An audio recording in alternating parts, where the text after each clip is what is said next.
Quem ama Jesus Cristo, crê em todas as suas palavras. A caridade tudo crê. Quem ama uma pessoa, acredita em tudo o que ela diz. Por isso, quanto maior é o amor de alguém a Jesus Cristo, tanto mais firme e viva é a sua fé. O bom ladrão, vendo nosso Redentor morrendo na cruz sem culpa e sofrendo com tanta paciência, começou a amá-lo. Movido por esse amor e iluminado pela luz divina, acreditou que ele era verdadeiramente o Filho de Deus. Por essa razão, pediu-lhe que se lembrasse dele quando entrasse em seu reino. A fé é o fundamento da caridade, mas depois é a caridade que aperfeiçoa a fé. Quem mais perfeitamente ama a Deus, mais perfeitamente crê. A caridade faz que o homem creia, não só com a inteligência, mas também com a vontade. Muitos creem com a inteligência, mas não com a vontade. Assim fazem os pecadores, que sabem serem mais que certas as verdades da fé, mas não querem viver conforme os mandamentos divinos. Eles têm uma fé muito fraca. Se tivessem uma fé viva, crendo que a graça divina é um bem maior de todos os bens, e que o pecado é um mal maior de todos os males, por nos privar da graça de Deus, com certeza mudariam de vida. Se preferem os míseros bens deste mundo em vez de Deus, é porque não creem ou creem fracamente. Os que acreditam não só com a inteligência, mas também com a vontade, de modo que não só creem, mas querem crer num Deus que se revela por amor que lhes tem, e gostam de crer em Deus, estes sim acreditam perfeitamente. Por isso, procuram conformar sua vida com as verdades que creem. Maus costumes. A falta de fé naqueles que vivem em pecado não nasce da obscuridade da fé. Embora Deus tenha desejado que as coisas da fé nos fossem em grande parte incompreensíveis e ocultas para que tivéssemos merecimento em crer, contudo as verdades da fé se tornam evidentes pelos sinais que as manifestam.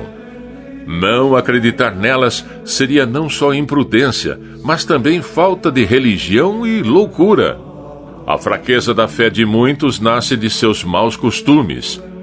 Quem despreza a amizade de Deus para não se privar dos prazeres ilícitos, desejaria que não houvesse lei que os proibisse, nem castigo para os que pecam. Faz tudo para evitar a reflexão sobre as verdades eternas, a morte, o juízo, o inferno, a justiça divina. Tudo isso lhe causa muito medo e torna amargos os seus prazeres. Espreme então o cérebro procurando razões ao menos prováveis para se persuadir ou se convencer de que não existe alma, nem Deus, nem inferno. Assim, poderiam viver e morrer como o animal, que não conhece lei nem razão. A dissolução dos costumes é a fonte de onde nascem e saem, todos os dias, tantos livros e sistemas materialistas, indiferentistas, deístas e naturalistas. Uns negam a existência de Deus, outros negam a providência divina, dizendo que Deus, depois de criar os homens, não se importa mais com eles, sendo-lhes indiferente se o amam ou se ofendem, se os homens se salvam ou se perdem. Outros negam a bondade divina, afirmando que Deus criou muitas almas para o inferno, forçando-as ele mesmo a pecarem, para que assim se condenem e o amaldiçoem para sempre no fogo eterno. Tudo isso é ingratidão e maldade dos homens. Deus os criou por sua misericórdia, para os fazer eternamente felizes no céu. Encheu-os de tantas luzes, benefícios e graças, para que alcançássemos a vida eterna.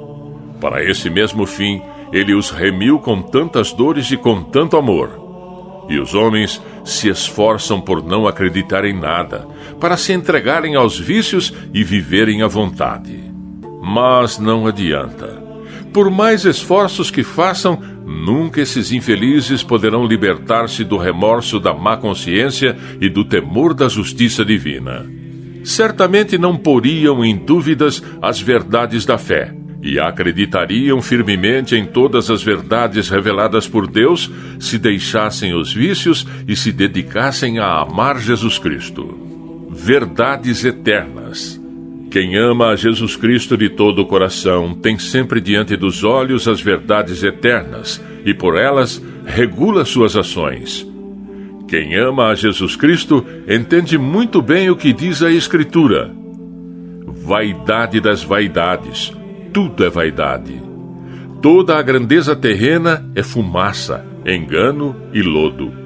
O único bem e felicidade de uma alma consiste em amar seu Criador e em fazer-lhe a vontade. Nós somos o que somos diante de Deus.